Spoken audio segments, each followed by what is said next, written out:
इस वीक के अंदर बिटकॉइन की प्राइस में हमको 8 से 10% का राइज देखने को मिला। काफी लोगों का ये बोलना है कि जेन स्ट्रीट ने डंपिंग बंद करी इसलिए बिटकॉइन की प्राइस में राइज आ रहा है, लेकिन क्या ये सच है? मतलब क्या बिटकॉइन की प्राइस और ऊपर लेवल पे जा सकती है, या फिर आज रात को या इस वीकेंड में ऐसी कोई न्यूज आएगी जो धड़ाम से फिर से बिटकॉइन की प्राइस को नीचे लेके आ जाएगी? ऐसा मैं क्यों बोल रहा हूँ? क्योंकि भाई यूएस एंड ईरान को लेकर जो टेंशन चल रही है उसके बारे में मैंने पहले कवर ही किया है। डोनाल्ड ट्रंप ने टाइम दिया था 10 से 15 टाइम का, 6 तक की डील पूरी कर लो। उसी को लेके रीसेंट डिस्कशंस हुए। वहां पर यूएस ने कुछ डिमांड्स रखी, ईरान ने उस डिमांड को मना कर दिया, तो अभी तक कोई डील यहां पर हुई नहीं है। अब उस पूरे कॉन्वर्जेशन के बाद आज रात को प्रेस के सामने डोनाल्ड ट्रंप फिर से बात करने वाले हैं। और जब बात कर रहे हैं तो आपको पता है अगर यूएस ईरान को लेके कुछ भी क्या बोल दे ये बंदा, इसका कुछ भरोसा नहीं है, और जब भी ये बोलेगा मार्केट को ऊपर नीचे कर देता है, तो वहां पर एक प्रोबेबिलिटी बन जाती है।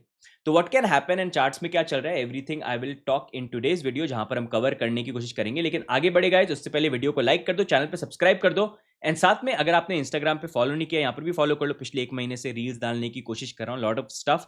19.8 के फॉलोअर्स है अभी, इसको 20,000 करने की कोशिश है, तो अगर आप आके फॉलो करोगे I will be happy. Link नीचे मिल जाएगा। जब तक डिस्क्लेमर चला रहा हूँ, डिस्क्लेमर पढ़ रहे हो, तब तक यार जाओ अभी के अभी तुरंत इफेक्ट के साथ फॉलो कर लो। अभी वेट क्यों कर रहे हो? अभी करो, वेट कर रहा हूं मैं, करो। डिस्क्लेमर नहीं चलाऊंगा जब तक फॉलो नहीं करोगे, करो अभी।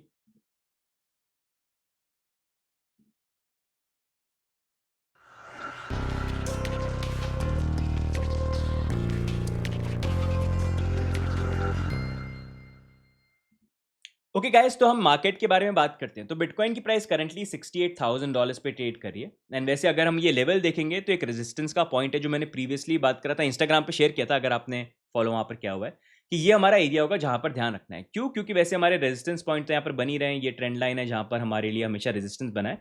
साथ में 20 डेली मूविंग एवरेज भी यहाँ पर है, जहाँ पर 3 दिन से तो हम इसको यहाँ पर टेस्ट कर रहे हैं। अब हुआ क्या था कि रिसेंट ये प्राइस राइज आया तो काफी लोग बात कर रहे थे जेन स्ट्रीट ने डंपिंग बंद कर दिए। यूजुअली मैंने देखा है कि ऐसी जब चीजें होती है लोग बुलिशनेस बनाने के लिए ऐसी बातें स्टार्ट कर देते हैं। लेकिन what I see on the chart is कि ऐसे जब बड़े डंप आते हैं तो 8 से 10% का जो राइज है कोई इतनी बड़ी बात नहीं होती, वो काफी नॉर्मल होता है। जैसे आप नवंबर का टाइम ले लीजिए, यहाँ पे जब डंप आया था प्राइस ऊपर गई ऑलमोस्ट, देखो कितना परसेंट, 10% ऊपर हम गए। लेकिन क्या बुलिशनेस चालू हो गई? नहीं चालू हुई। इनफैक्ट यहाँ पर भी अगर हम देखेंगे, इधर भी देखो 8% का राइज आया।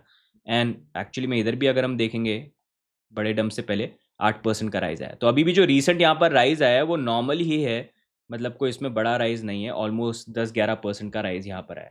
तो अगर एक्चुअल में पॉजिटिव मूव करना है तो उसके लिए बड़ा ब्रेकआउट होना चाहिए। लेकिन ब्रेकआउट जो है अभी आई एम फीलिंग कि इट्स बेटर कि वो अभी ब्रेकआउट नहीं है। क्यों? क्योंकि मेरे को चार्ट्स के ऊपर इस तरह का पैटर्न नहीं चाहिए जिस तरह का पैटर्न जो है अभी यहाँ पर फॉर्म हुआ। ये अगर आप देखोगे अपवर्ड मूविंग चैनल था, जो बेसिकली बेरिश एक यहाँ पर चैनल बनता है, जो बेरिशनेस ही आरएसआई के अंदर भी बनाता है, एंड उसके बाद करेक्शन आता है, वही चीज यहाँ पर प्ले आउट हुई। तो उसी के अकॉर्डिंग अगर हम प्राइस वाइज मूव करें, if we see something like this कि प्राइस यहाँ पर चलो थोड़ा सा ऊपर चली भी जाए, लेकिन ओवरऑल हम डेली के अंदर इस तरह से क्लोज करें, बुलिश डाइवर्जेंस जो अभी यहाँ पर फॉर्म हो रही है वो और लंबी थोड़ी सी यहाँ पर बने, तो एक बेटर ब्रेकआउट होगा जो कंफर्म करेगा कि हाँ थोड़े अच्छे लेवल पे हम चले जाएंगे। नहीं तो ऑन दी अदर साइड अगर वैसा नहीं हुआ कि फिर से और लोअर लेवल पे जाना है, तो यहाँ पर पॉसिबिलिटी हो जाएगी कि बिटकॉइन की प्राइस जो है ओवरऑल ये 20 डेली जो इसके ऊपर जाएगी, मैक्सिमम अगर जाती है तो 78 या 80 का जो एरिया वहां तक चली जाएगी। एंड वहां पर जाने के बाद फिर करेक्शन होगा और हम फिर और लोअर लेवल तक पहुंच यहाँ पर जाएंगे। ऐसा मैं आपको क्यों बोल रहा हूँ? क्योंकि आरएसआई लेवल अगर हम देखेंगे वैसे एक हल्की बुलिश डाइवर्जेंस बन रही है, लेकिन एट द सेम टाइम जो मूवमेंट आया यहाँ पर एक बेरिश डाइवर्जेंस भी बन रही है बड़े लॉन्ग फ्रेम के अंदर, टाइम फ्रेम के अंदर। जहां पर अगर आप देखोगे बिटकॉइन का जो लास्ट डंप आया था $89,000, यहाँ पर देखो आरएसआई का लेवल 46 पे था, 46 या 45। लेकिन अभी अगर आप देखोगे बिटकॉइन की प्राइस $68,000 पे आ गई, लेकिन आरएसआई का लेवल जो है 42 पे ऑलरेडी पहुंच चुका है। तो थोड़ा सा अगर हम ऊपर मूव करें 78-80 तक गए, तो ये लेवल जो है इसको आरएसआई क्रॉस कर देगा और बेसिकली वो बेरिश डाइवर्जेंस जो है वो यहाँ पर बन जाएगी। या तो ब्रेकआउट ऐसा ही होना चाहिए कि सीधे हम 100,000 के ऊपर चले जाए, जो अभी पॉसिबिलिटी नहीं है। इसी कारण से आई वाज सेइंग कि इट्स बेटर कि ऐसा मूवमेंट नहीं हो। I don't want something like this. अगर ऐसा हो जाए तो वो सही नहीं है, क्योंकि वो थोड़ा सा और मार्केट में वॉलिटिलिटी एंड वो बुलिशनेस वगैरह जो है ना और फियर क्रिएट करेगा। रेदर देन बेटर ये कि we move something like this, right. बाकी अगर हम देखेंगे ओवरऑल फंडिंग रेट के अंदर इट्स ओके, कुछ प्लेटफॉर्म पे नेगेटिव है लेकिन सारों पे नेगेटिव नहीं है। लॉन्ग एंड शॉर्ट रेशियो देखेंगे तो लॉन्ग फिर से ज्यादा ओपन हो गए हैं। कल थोड़ा सा प्राइस का जब करेक्शन आया था लॉन्ग्स एकदम से 20 मिलियन के नीचे आ गए थे, विच वाज गुड। फिर मार्केट थोड़ा सा उठा, उसके बाद फिर से लॉन्ग्स जो है ऊपर यहाँ पर हो गए हैं। तो वही मार्केट फिर से ये ना करे कि यूएस का मार्केट जब ओपन हो रहा है वहाँ पर थोड़ी सी बुलिशनेस आए प्राइस के अंदर, बिटकॉइन की प्राइस में हमको फिर से जंप देखने को मिले, यहाँ पर प्राइस जो है ऊपर जाए, लॉन्ग्स और ज़्यादा ऊपर जाए, एकदम से प्राइस नीचे की तरफ मूव कर जाए। तो इसी कारण से अभी मतलब I am closely watching it. Weekend का टाइम भी है, लेकिन एक बड़ी चीज़ जो अभी यहाँ पर है वो ये है कि डोनाल्ड ट्रंप जो है आज रात को बात करने वाले हैं, एंड उसी को लेके आगे मैं आपको अपडेट दूंगा क्यों ये चीज़ इंपॉर्टेंट है, क्योंकि आज की डेट में रियल वर्ल्ड इवेंट जो है ना उसका काफ़ी इंपैक्ट आ रहा है पूरे मार्केट के अंदर। तो वी हैव टू, कभी आके क्या बोल दें क्या कर दें वो भरोसा नहीं है।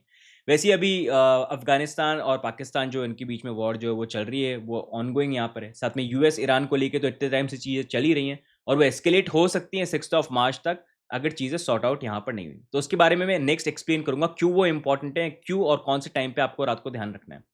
लेकिन उससे पहले थोड़ी सी चिलिंग, अगर आपने चैनल पे सब्सक्राइब नहीं कर रखा है तो अभी सब्सक्राइब कर लो और तुरंत फिर के साथ इंस्टाग्राम पे भी फॉलो कर लेना, नहीं किया अभी तक तो।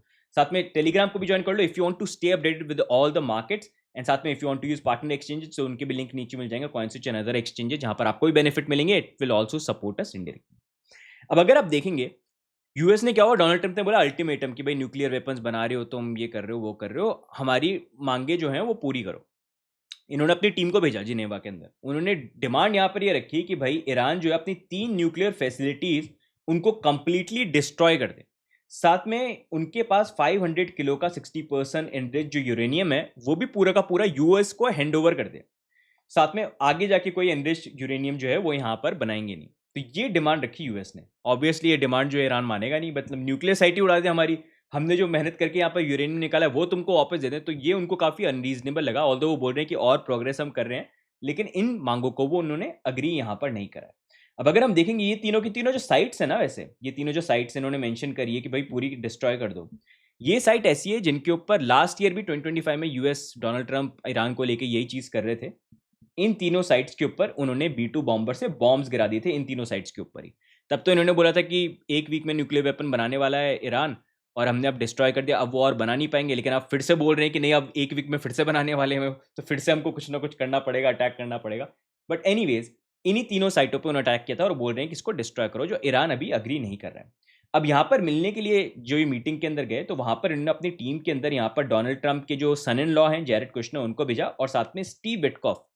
अगर आप देखेंगे ये तो डोनाल्ड ट्रंप के सन इन लॉ हो गए। स्टीव विटकॉफ अगर आप देखेंगे वर्ल्ड लिबर्टी फाइनेंशियल, उसके अंदर भी, उसकी टीम के अंदर भी डोनाल्ड ट्रंप, ये दोनों हैं। और इनके जो बेटे हैं वही हैं जैक और एलेक्स विटकॉफ, जो वर्ल्ड लिबर्टी फाइनेंशियल के अंदर है। साथ में डोनाल्ड ट्रंप की फैमिली तो यहाँ पर है ही। तो अब ये जो ईरान और यहाँ पर जो यूएस को लेके सिचुएशन चल रही है, इसको आज रात को लेके डोनाल्ड ट्रंप की प्रेस कॉन्फ्रेंस है, जहाँ पर रात को 3 बजे, जब हम लोग तो सब सो रहे होंगे, यूएस में शाम हो रही होगी, उनका स्टॉक मार्केट क्लोज होने से 1 घंटे पहले, वाकई एनर्जी के ऊपर कुछ कमेंट्स वगैरह देने वाले हैं। लेकिन वहाँ पर प्रेस भी रहती है, और प्रेस से अगर उन्होंने क्वेश्चन पूछा तो ईरान और यूएस को लेके वो डेफिनेटली पूछेंगे, क्योंकि जो रिसेंट डेवलपमेंट हुआ उसका कोई बड़ी स्टेटमेंट आई नहीं डोनाल्ड ट्रंप के पास। And as we know this guy, कुछ भी कभी भी कुछ भी बोल सकते हैं, और अगर कुछ एक्सट्रीम बोल दिया तो मार्केट को वो हिला सकते हैं। एनीवे 6 मार्च तक का टाइम दिया, जहाँ पर अभी टाइम है, लेकिन उससे पहले अगर चीज़ें नहीं हुई तो डेफिनेटली जैसा ये बोल रहे हैं कि कुछ एक्शन ले सकते हैं। लास्ट टाइम भी जब नहीं हुई थी चीज़ें, इन्होंने बॉम्ब कर दिया था यहाँ पर। तो इस बार क्या सेम चीज़ करते हैं या फिर उससे कुछ बड़ा करते हैं, क्योंकि यूएस का सबसे बड़ा जो कैरियर है ना फ्लाइट को लेके, वो भी तैनात कर दिया ईरान पे। और ईरान तो पूरा मतलब हर जगह से सराउंडेड है, अमेरिकन बेस सारे हैं, जहाँ पर उनको ऑलरेडी वो स्टाफ कर रहे हैं, रेडी हैं सारी चीज़ों के लिए। तो अगर वैसा होता है तो वो पूरे स्टॉक मार्केट, क्रिप्टो मार्केट पे भी इम्पैक्ट आ सकता है। इसी कारण से अभी ये जो यूएस ईरान के बीच में चीज़ चल रही है, वी नेवर नो, होने में लंबी भी खिंच सकती है, लेकिन एकदम से रात को कुछ हो गया मार्केट को हिला सकती है। तो लेट्स होप आज रात को ऐसा कुछ नहीं हो। अगर होता है तो वी हैव टू सी। आज रात को नहीं हो तो वीकेंड का भी टाइम यहाँ पर है। So that's why I wanted to update you guys कि ध्यान रखना आज रात को ये होगा 3 बजे के करीब। ऐसा नहीं हो सो रहे हो सुबह उठे और मार्केट फिर से, राइट। तो this is something gonna happen. एक और इंटरेस्टिंग चीज़ यार, डोनाल्ड ट्रंप जो है ना पूरे बिजनेस माइंडेड है। मतलब इनका आप ये देखो, मैंने अभी आपको एक शो किया था ना कि मीटिंग के लिए किनको भेजा है। तो ऐसे जब डिस्कशंस होते हैं उसमें पॉलिसी मेकर्स, सालों का एक्सपीरियंस जिनको होता है कि कैसे नेगोशिएट करना है, क्या करना है, वो लोग जाते हैं मिलने के लिए। लेकिन अगर आप देखोगे जैरेड कुशनर जो हैं यहाँ पर, आप स्टीव विटको, इनको कोई एक्सपीरियंस नहीं है इन चीज़ों का। ये तो बिजनेसमैन है सारे के सारे, और उन्हीं को यहाँ पर भेजा जा रहा है, मतलब डील करने के लिए। रशिया के लिए भी उन्हीं को भेजते हैं यहाँ पर, ईरान के लिए भी इनको भेजा गया। और ये अगर आप देखोगे कहीं ना कहीं इनकी वर्ल्ड लिबर्टी फाइनेंशियल भी है कंपनी, जहाँ पर पूरी फैमिली जो है इन्वॉल्व है। एंड एक सबसे बड़ा एग्जाम्पल है, मतलब डोनाल्ड ट्रंप के साथ हमेशा ये है कि अगर आप देखोगे ना, जैसे बहुत सारे केसेस हैं, जस्टिन सन का भी केस आप ले लो। जस्टिन सन जिन्होंने 75 मिलियन के वर्ल्ड लिबर्टी फाइनेंशियल के टोकन बाय करे थे, बाय करे, उसके बाद अगर आप देखोगे डोनाल्ड ट्रंप इलेक्ट हुए, एसीसी ने बैक ऑफ कर लिया इनका जो केस था, और जस्टिन सन को बोल दिया कि नहीं, मतलब केस तुम्हारा जो है हम वापस यहाँ पर ले लेते हैं। तो ये बेनिफिट है अगर आप वर्ल्ड लिबर्टी फाइनेंशियल में कहीं ना कहीं इन्वेस्ट करते हो डोनाल्ड ट्रंप फैमिली के अंदर। एंड वो हर चीज़ में देखने को मिल रहा है, जहाँ पर भी उन्होंने पार्डन किए हैं, कहीं ना कहीं कुछ ना कुछ उनको बेनिफिट जो है वो मिला है। एंड अभी भी देखो हो ये रहा है कि देखो हम लोग क्या इसी चीज़ में फंसे रहते हैं। मतलब क्या है कि एक आम इंसान को क्या करना होता है कि भाई मैं अपना काम कर लूँ, अपने पैसे कमा लूँ, अपना रिटायरमेंट की ज़िंदगी जी लूँ, अपने इतने काम है वो सारी चीज़ें देखना है। लेकिन ये जो बड़े वर्ल्ड के लीडर्स हैं, इनका फोकस हमेशा, चाहे गवर्नमेंट कहीं की हो, यूएस की हो, इंडिया की कहीं की हो, ये लोगों को इन्हीं चीज़ों में फंसाते रहते हैं कि कैसे कंट्री के बीच में प्रॉब्लम चल रही है, कैसे रिलीजन में प्रॉब्लम चल रही है, कैसे ये सारी चीज़ें जो आपकी लाइफ, आपको क्या चाहिए, आपको पैसा कमाना है, अपनी ज़िंदगी, अपनी फैमिली चलानी है, राइट? ये बाकी चीज़ों को इतना हावी कर देते हैं कि आपकी लाइफ पे इम्पैक्ट करें, और उसी एक्सक्यूज़ को यूज़ करके फिर ये वर्ल्ड लेवल पे ऐसे एक्शन लेते हैं जिसको आप फिर जस्टिफाई कर लेते हो कि हाँ, ज़रूरी था यार, ज़रूरी था, करना ज़रूरी था। लेकिन उसका इम्पैक्ट जो है वो आपके ऊपर आता है। जब इन्फ्लेशन हिट करता है, जब मार्केट हिलते हैं, जैसे अभी जब ये एक्शन हो रहे हैं, तो काफ़ी लोग बोलेंगे कि हाँ, नहीं यार देखो सेंसिबल है ईरान को अटैक करना, काफ़ी बोलेंगे नहीं सेंसिबल नहीं है अटैक करना, सबके अलग-अलग व्यू पॉइंट होंगे। लेकिन जब भी ऐसी कोई चीज़ होती है, उसका इम्पैक्ट किसके ऊपर आता है? जब मार्केट मूव करते हैं, जब बिटकॉइन मूव करता है, जब स्टॉक मार्केट मूव करता है।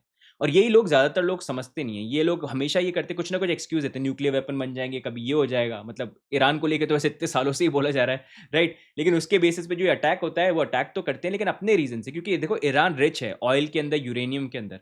वेनेजुएला भी था, वहाँ पर क्या हुआ? अब ईरान को लेके भी बेसिकली जब बोल रहे हैं न्यूक्लियर साइट डिस्ट्रॉय कर दो, यूरेनियम पूरा का पूरा दे दो, तो डेफ़िनेटली वो दिख रहा है कि इतनी जब स्ट्रिक्ट कंडीशन डाल रहे हैं, तो वो ईरान जिस तरह की कंट्री है, वो कैसे उसको एग्री करेगी? तो probably maybe they are looking for a reason, जहाँ पर उनको लग रहा है कि कुछ ना कुछ स्टेप लेके हम ईरान को कैप्चर करें या कुछ ना कुछ करें।